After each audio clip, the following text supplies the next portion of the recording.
Listen carefully, Manoah. The son who will be born to you will be very, very strong. But you have to make sure that his hair is never cut. He will free the Israelites from the evil Philistines. As God had said, soon a son was born to Manoah and his wife. They named him Samson.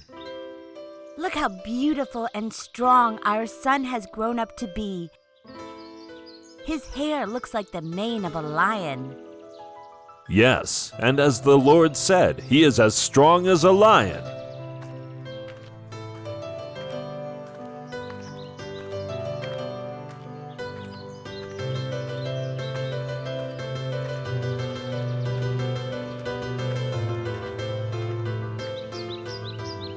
Samson fell in love with a lady who was a Philistine. When he told his parents about it, they were very upset.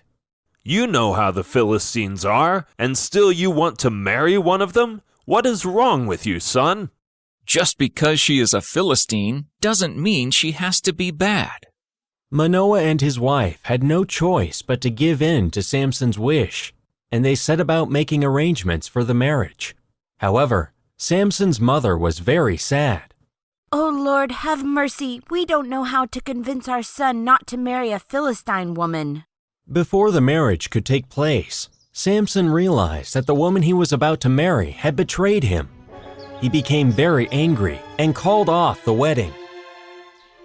Thank the Lord, our prayers have been answered. After some time, Samson visited the valley of Sorek. There he saw a woman named Delilah, with whom he immediately fell in love. You are very lovely. I would like to marry you. When the Philistines came to know about Samson's love for Delilah, they went to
strength. So when Samson slept that night, a Philistine man came quietly into his room and cut off his hair. This time, when Delilah shouted that the Philistines had come, Samson did not have the power to fight them. Oh, I have been betrayed. The Philistines took away Samson and put him in prison. The evil men even gouged his eyes out. We have finally been able to subdue our enemy. No one can beat us now. Blind Samson was made to grind grain in prison by the cruel Philistines. They enjoyed seeing him suffer. The person I loved and trusted let me down. I will take my revenge. God, help me. While in prison, Samson's hair slowly started growing back, and his strength also started returning, but the Philistines were not aware of it. Soon after, a feast was organized by the Philistines for offering a sacrifice to their god, Dagon. Why don't we get Samson the Great to entertain us during the feast? What a great idea! We shall see how strong he is now. Ha ha ha ha! The guards of the prison were instructed to bring Samson to the temple where the feast was being held. Come on, Samson. Everyone is waiting for you to show them your great strength. Oh God, just once more, please, give me my strength back. I have to pay these Philistines back for making me blind. I pray to thee, my Lord. Help me. The guards led Samson to the temple where the feast was being held. You wait here. Let us go and check where they want you to perform. The guard left Samson standing between the two main pillars on which the temple stood. Samson could hear a lot of noise. He understood that there were many people gathered in the temple. As he groped around with his hands, he felt the pillars on either side of him. Once again, I pray to thee, my Lord. Give me the strength to avenge the evil that the Philistines have done. I wish that I also should die along with them. Samson positioned himself firmly between the pillars, spreading out his arms. He then used all the strength he had to push the pillars. When he did that, the pillars fell down, and the roof of the temple came crashing down, killing all the people inside. In this way, in one stroke, Samson killed more Philistines than he had in his entire life, though he also got killed in the process. When news of what had happened reached his family, his brothers and other members of his father's family rushed there. Let us take our dear brother's body and give him a decent burial, which he deserves. Samson's family took his body to Zorah and buried him between the towns of Zorah and Eshtaol, in the tomb where his father Manoah lay.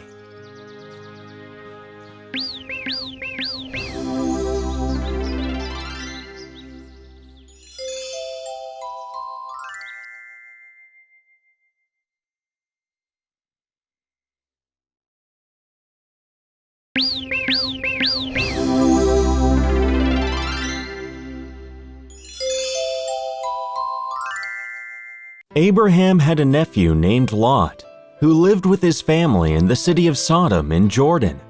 One day, when Abraham was sitting outside his house, he saw 3 people approaching.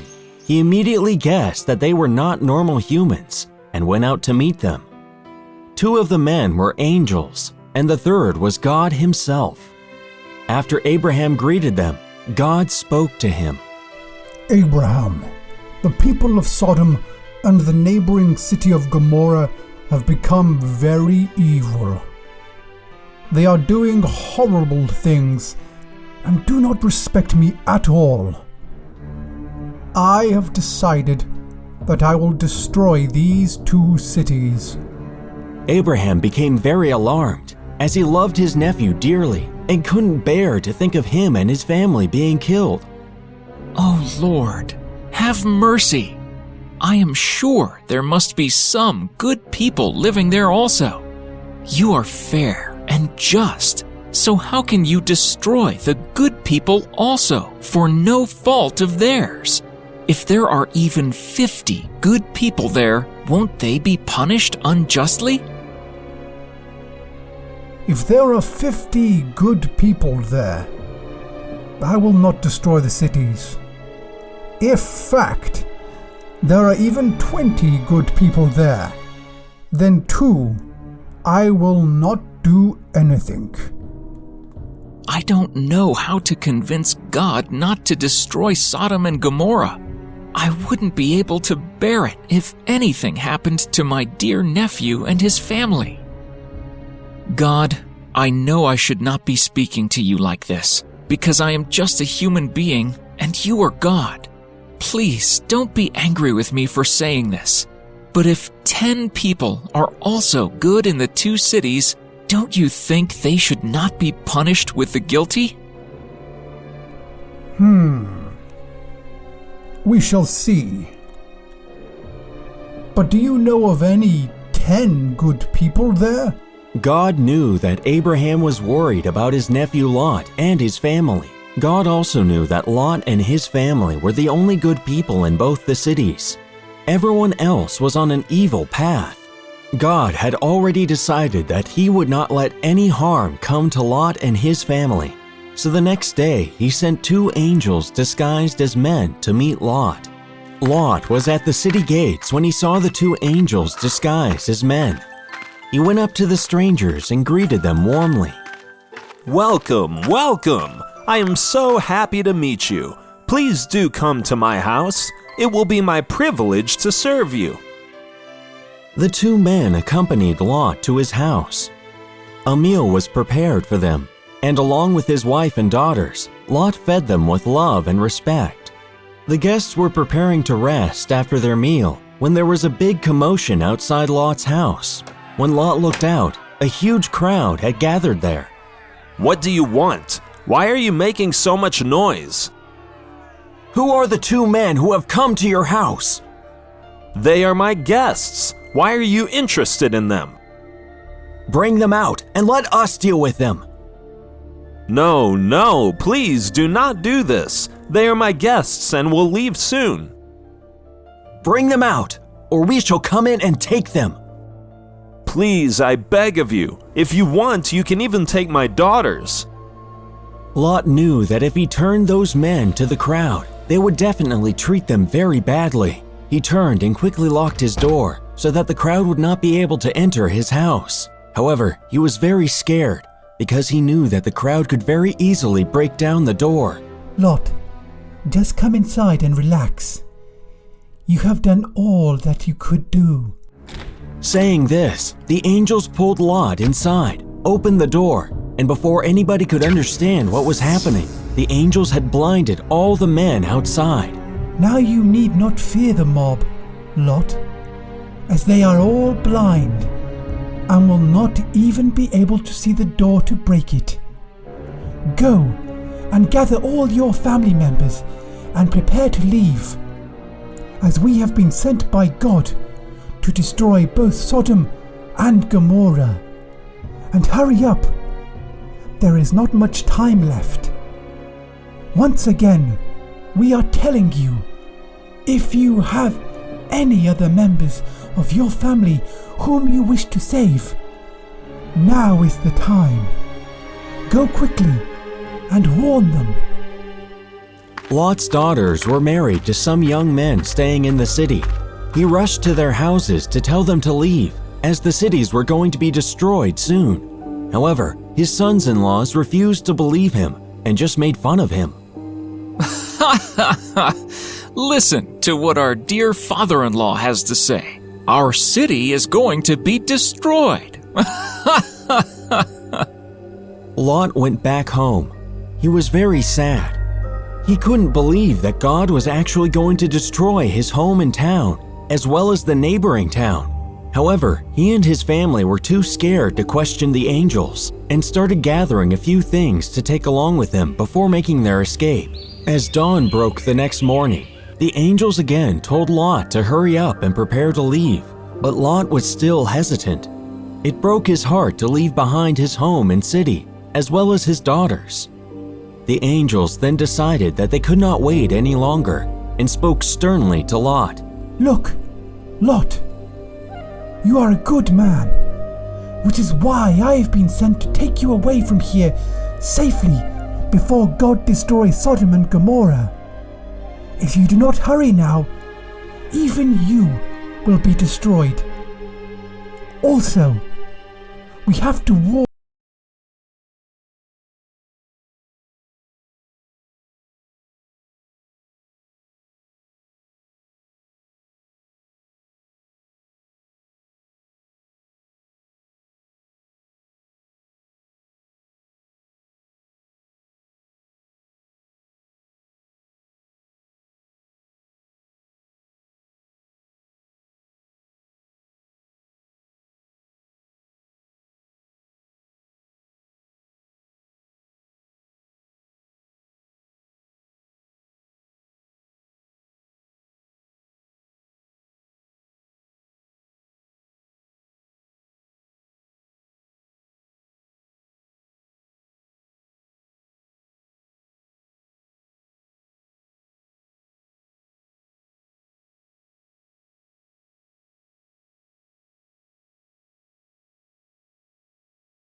There was a massive storm of burning hot sulfur that rained down on the cities of Sodom and Gomorrah.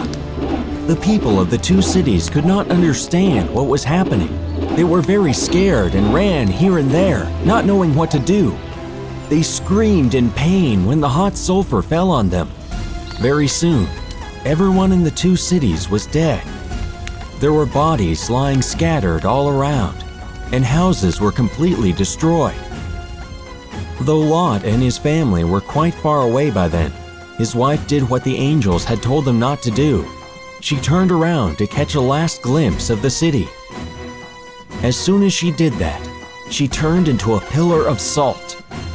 Lot and his daughters couldn't believe what they were seeing.